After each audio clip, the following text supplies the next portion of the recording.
Hema committee report വന്നിട്ട് കുറച്ച് ദിവസമായി. അതിൽ പരാമർശിച്ചിട്ടുള്ള കാര്യങ്ങൾ പേഴ്സണലി എനിക്ക് യാതൊരുവിധ ഒരു അൺപ്രസൻറ്റ് ആയിട്ടുള്ള കാര്യമല്ല. ഇത് ആദ്യമായിട്ട് കേട്ട് ഞെട്ടുന്ന സംഭവമായിട്ട് ഒരിക്കലും ഫീൽ ചെയ്തിട്ടില്ല.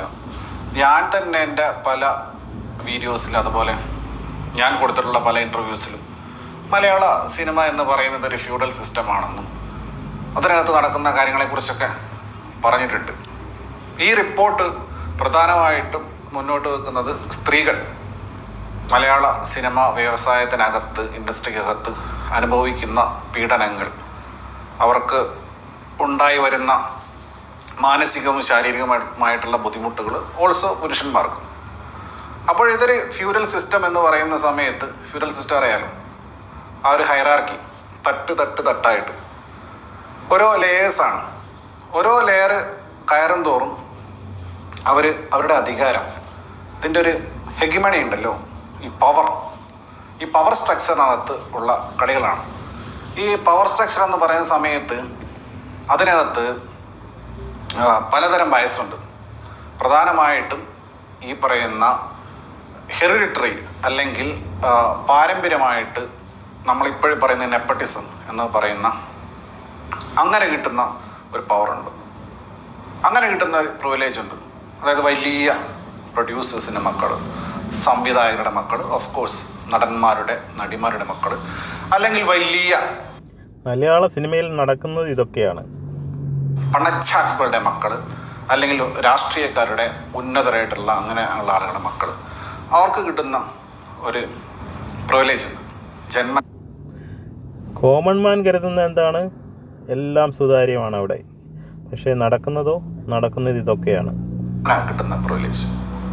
അത്തരം ആളുകൾ ഈ ഫ്യൂഡൽ സിസ്റ്റത്തിൻ്റെ ഭാഗമായിട്ട് പെട്ടെന്ന് മാറും. അവർക്ക് ഏറ്റവും ഉയർന്ന തട്ടിൽ തന്നെ ഇരിക്കാനും പറ്റും. പിന്നെ സ്വാഭാവികമായിട്ടും നമ്മുടെ രാജ്യം എന്ന് പറയുന്നത് ഒരു പാട്രിയാർക്കൽ ആയിട്ടുള്ള ഒരു രാജ്യമാണ്. അതായത് പുരുഷ മേധാവിത്വം, പുരുഷ കേന്ദ്രീകൃതം, അധികാരം കൈയാളുന്നത്, അത് സിനിമയിൽ മാത്രമല്ല ഏത് മേഖലയിലേക്ക് കഴിഞ്ഞാലും അധികാരം കൈയാളുന്നത്, പവർ കൈവശം വെക്കുന്നത് പുരുഷന്മാരാണ്. അത് കുടുംബം മുതൽ ഏത് സോഷ്യൽ സിസ്റ്റം എടുത്തു കഴിഞ്ഞാൽ. അപ്പോൾ ഇങ്ങനെയുള്ള ഒരു സംവിധാനത്തിനകത്ത് സ്വാഭാവികമായിട്ടും എന്തായിരിക്കും നടക്കുക, ഒരു ഫ്യൂഡൽ സിസ്റ്റത്തിനകത്ത് എന്തായിരിക്കും നടക്കുക? പവറുള്ള ആളുകൾ പവറില്ലാത്ത ആളുകളെ ഒതുക്കും, അടിച്ചമർത്തും, അവരെ ചൂഷണം ചെയ്യും. ഇത് തന്നെയാണ് ഇൻഡസ്ട്രിക്കകത്ത്, മലയാള സിനിമ ഇൻഡസ്ട്രിക്കകത്ത് നടക്കുന്നത്. പിന്നെ സ്വന്തം വഴിവെട്ടി വന്നവനാടാ എന്ന് പറയുന്ന ആളുകളാണല്ലോ ഈ പറഞ്ഞ യാതൊരു പ്രിവിലേജും ഇല്ലാതെ സ്വന്തമായിട്ട് വഴിവെട്ടുന്ന ആളുകൾ. ഈ പറഞ്ഞ ഇപ്പോഴും പ്രിവിലേജഡ് ആയിട്ട് ഇരിക്കുന്ന മക്കളുമാരെല്ലാം തന്നെ അവരുടെ തന്തമാർ അല്ലെങ്കിൽ തള്ളമാരെന്ന് പറയുന്നത് സ്വാഭാവികമായിട്ടും അവരും സ്വന്തം വഴിവെട്ടി വന്നായിരിക്കും. പണ്ട് അവരും കുറേ കഷ്ടപ്പെട്ട് കാണും. അങ്ങനെ സ്വന്തം വഴിവെട്ടി വന്ന ആളുകളും ഈ ഒരു പവർ സ്ട്രക്ചറുണ്ട്. ഇവർ ഇതിനകത്ത് എന്തോ പവർ ഗ്രൂപ്പ് എന്നൊക്കെ പറയുന്നുണ്ട്. അപ്പോൾ ഈ ഗ്രൂപ്പിൻ്റെ ഭാഗമാവുക എന്നുള്ളതാണ് ഇതിൽ പിടിച്ചു നിൽക്കാനുള്ള കാര്യം. സിനിമയിൽ നിലനിൽക്കണമെങ്കിൽ രണ്ട് വഴിയാണ് പ്രധാനമായിട്ടുള്ളത്. ഒന്നുകിൽ കുനിഞ്ഞു കൊടുക്കുക, അല്ലെങ്കിൽ കിടന്നു കൊടുക്കുക. കാരണം ഇതിനകത്ത് സർവൈവ് ചെയ്യുക എന്ന് പറയുന്നത്, അതിനകത്ത് നിൽക്കേണ്ടത് ആരുടെ ആവശ്യമാണോ അവരുടെ ആവശ്യം മാത്രമാണ്. മനസ്സിലായില്ലേ?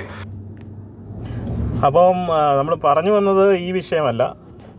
ഇപ്പം ഈ ഫോട്ടോയിൽ കാണുന്ന രണ്ടുപേരുണ്ടല്ലോ, മമ്മൂട്ടിയും മോഹൻലാലും.